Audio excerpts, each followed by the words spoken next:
Hello and welcome.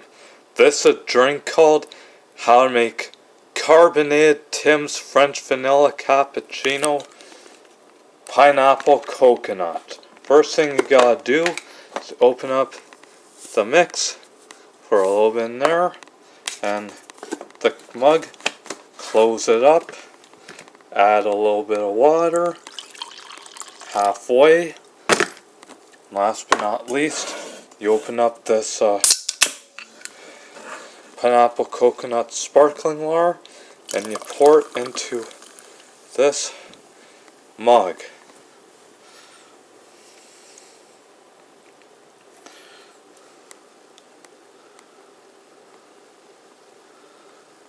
Just have to make sure it's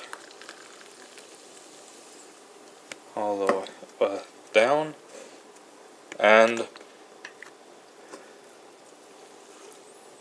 here is your Carbonated Tim's French Vanilla Cappuccino Pineapple Coconut. Enjoy it, folks, and thank you for watching.